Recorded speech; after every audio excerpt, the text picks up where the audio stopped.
मैं सेशन को कंटिन्यू करता हूँ क्योंकि हमारे पास टाइम की लिमिट है। इन प्रेजेंटेशन दिख रहा है आपको? मुझे ऑडियो में रिस्पॉन्स कीजिए कोई। Yes sir. Alright, okay. तो फॉर एग्जांपल मार्केट में ऑलरेडी दो शॉप्स है। ओके, शॉप ए है, शॉप बी है।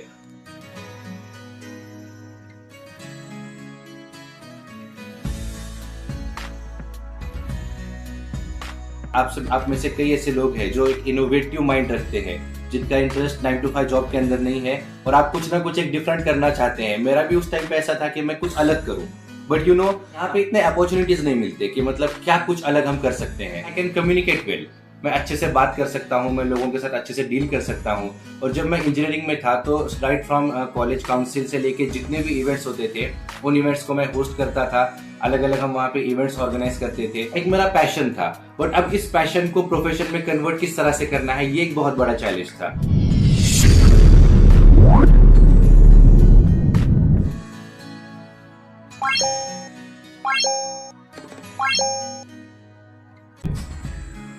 सो गाइज, अभी एक इमेजिन कर लो कि कोई एक इंसान क्या कर रहा है। ऑलरेडी समझ लो दो शॉप है, shop A and shop B. अब ये दोनों क्या करते हैं, इन दोनों शॉप्स के अंदर प्रोडक्ट एस ये सेल किया जाता है। और इमेजिन कर लो कि 100 रुपीज प्रोडक्ट ये क्या करते हैं, कॉस्ट करते हैं। यानी शॉप ए के अंदर भी प्रोडक्ट एस बेचा जाता है और शॉप बी के अंदर भी प्रोडक्ट एस बेचा जाता है। अब हमने क्या किया कि सेम किसी मार्केट के अंदर हमने अपनी शॉप स्टार्ट कर ली, शॉप सी। अब हम भी क्या करने वाले हैं, उसी प्रोडक्ट एस को हम अपने शॉप के अंदर बेचने वाले हैं। अब प्रॉब्लम क्या होता है ऐसे टाइम पे कि शॉप ए और शॉप बी क्या कर रहे हैं, उस प्रोडक्ट को सेल कर रहे हैं। इमेजिन कर लो वो 100 रुपए में सेल कर रहे हैं। अब आपने क्या किया, आपकी शॉप सी वहां पे स्टार्ट कर ली। अब शॉप सी स्टार्ट करने के बाद आप सोचोगे कि अब शॉप ए और शॉप बी को मैं किस तरह से टैकल करूं। यानी ये प्रोडक्ट एस ये ए और बी से लोग ना लेते हुए आपके पास से किस तरह से परचेस करें। तो इसका एक बेसिक आइडिया क्या होगा कि आप ये सोचोगे कि मुझे क्या करना है, अपना प्रोडक्ट बेचना है तो मुझे इन लोगों से कम दामों में बेचना होगा। तो आपने क्या कर लिया, आपने प्रोडक्ट एस को 95 रुपीज में सेल करना आपने स्टार्ट कर लिया। अब फिर क्या होगा, शॉप ए और शॉप बी ऑलरेडी ये प्रोडक्ट कई सालों से बेच रहे हैं और उसके अंदर से उन्होंने काफी अर्निंग्स भी कमाई है। अब वो लोग क्या कर रहे हैं, उन्होंने 95 की जगह पे उन लोगों ने इस प्रोडक्ट की कॉस्ट कर ली 90 रुपीज।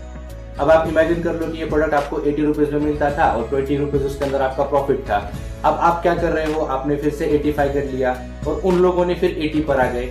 फिर अब आपको 75 पे जाना, आपको उस टाइम पे किस तरह से प्रॉफिटेबल होगा, क्योंकि यहाँ तो आपका 5 रुपए लॉस हो जाएगा। बट हो सकता है ए एंड बी उस प्रोडक्ट को 75 रुपीज में भी सेल करे, क्योंकि उनको क्या करना है, आपको कंपटीशन से बाहर करना है। और ऑलरेडी उन लोगों ने उस प्रोडक्ट को सेल करके कुछ अपना एक रेवेन्यू बनाया है, कुछ अपना प्रॉफिट बनाया है। तो आपको कंपटीशन से बाहर करने के लिए कुछ टाइम तक वो क्या कर सकते हैं, अपने प्रोडक्ट को वो लॉस के अंदर भी बेच सकते हैं। जियो का एग्जांपल हम सबके सामने है कि जैसे जियो का सिम कार्ड मार्केट में आया था, बाकी सारे कितने सिर्फ कस्टमर्स ही नहीं, कितने सारे एजेंसीज, कितने सारे जो उनके डीलर्स थे, ये डीलर्स को कई सारा लॉस उस टाइम पे उठाना पड़ा जो अदर कंपनीज थे, चाहे वो वोडाफोन हो, एयरटेल हो या कोई भी और ब्रांड हो। तो गाइस, इसको हम क्या कहते हैं, ये जो तरीका होता है कि आपके प्रोडक्ट बेचने के लिए हम क्या करते हैं, उसको कंपटीशन में बने रहने के लिए दाम सस्ता किया जाता है। और उस वजह से क्या होते हैं, नए जो बिजनेस होते हैं, ये नए बिजनेस क्या होते हैं, ये मार्केट से बाहर चले जाते हैं। इसको हम क्या कहते हैं, रेड ओशन स्ट्रैटेजी।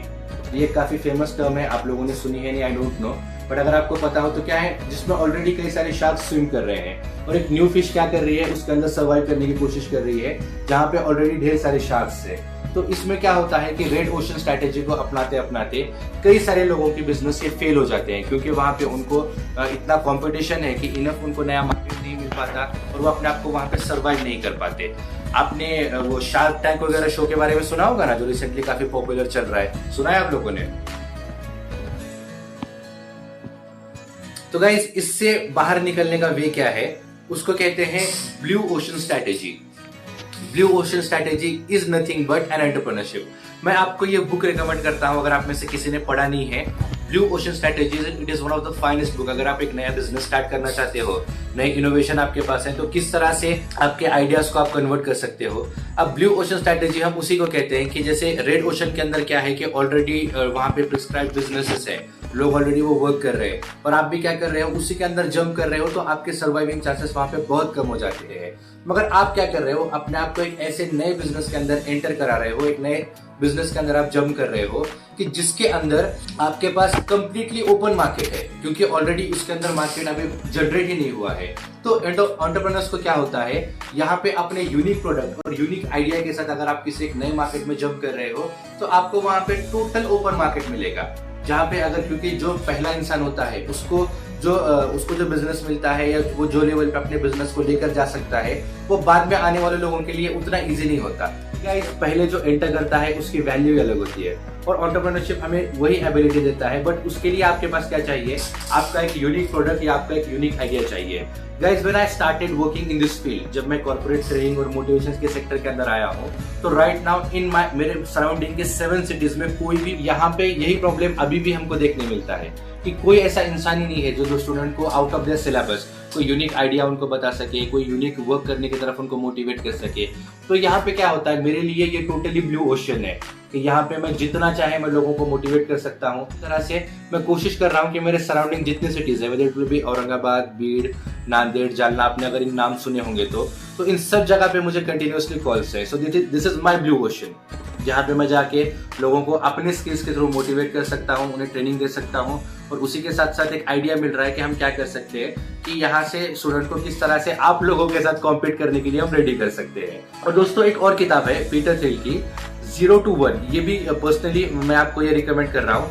ये किताब भी मुझे काफी अच्छी लगी, जो अगर इनिशियल टाइम पे अगर कोई अलग अलग बिजनेस करना चाह रहा है। उसी के साथ साथ रिच डैड पुअर डैड, तो नाम आप सबने सुना होगा रॉबर्ट कियोसाकी की बुक। उस तरह की किताबें अगर आप पढ़ोगे तो क्या होगा, आपको कुछ बेसिक आइडियाज आएंगे कि सक्सेसफुल एंटरप्रेन्योर्स ने, सक्सेसफुल बिजनेसमैन लोगों ने अपने इनिशियल फेजेस में किस चैलेंजेस को फेस किया। तो गाइस, इसी 0 to 1 बुक के राइटर एक बात कहते हैं कि अगर आप बिल गेट्स का एग्जांपल लेके अगर आप एक नया ऑपरेटिंग सिस्टम बनाने की कोशिश कर रहे हो, या आप अगर मार्क जुकरबर्ग का एग्जांपल लेके आप अगर एक नया फेसबुक बनाने की कोशिश कर रहे हो, तो दोस्तों कहीं ना कहीं आपने उनके बिजनेस को या उनके आइडिया को आपने ठीक से नहीं समझा।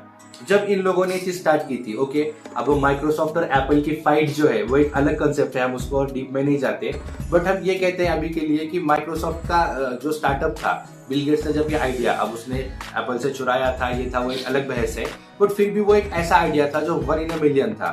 और उस टाइम पे या इवन अभी भी 90% जो हमारे कंप्यूटर्स चलते हैं उनकी ऑपरेटिंग सिस्टम ये माइक्रोसॉफ्ट की यूज होती है। और फेसबुक प्लेटफॉर्म जब मार्क जुकरबर्ग ने बनाया तो ये उनके लिए एक नया इनोवेटिव आइडिया था जिसमें वो लोगों को कनेक्ट करना चाह रहे थे।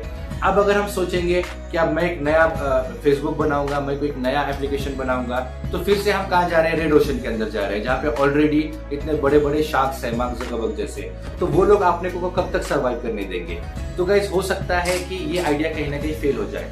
तो एंटरप्रेन्योरशिप में अगर हमारा यूनिक आइडिया हो तो वो आइडिया हमारे पास टोटल मार्केट होता है उसको कैप्चर करने का। गाइस, अगर आपके पास, इमेजिन कर लो आपके पास कोई प्रोडक्ट है, कोई आइडिया है, तो उसको ग्रो करने के लिए आपको क्या चाहिए, पैसा चाहिए, क्योंकि आपको उसको एक नेक्स्ट लेवल पर लेकर जाना है या उसके आपको अलग अलग चीजें उसके लिए आपको यूज करनी है। तो फंडिंग के आपके बेसिकली 2 वेज होते हैं, डेब्ट एंड इक्विटी। व्हाट इज डेब्ट एंड व्हाट इज इक्विटी, इसके बारे में किसको पता है? राइट, डेब्ट is like loan and equity is like ownership of a company, right. यानी आप लोगों को इस कंसेप्ट के बारे में पता है। और आप हमारे चैनल पे अगर नए हैं तो इस वीडियो को लाइक कीजिए, कमेंट करके अपना ओपिनियन जरूर बताइए, और अगर अब तक भी आपने हमारे चैनल को सब्सक्राइब नहीं किया है तो make sure to subscribe our channel, ताकि इसी तरह के अलग अलग वीडियोस का आप यहाँ पर मजा ले सकें। This is Arshad Syed, thank you so much.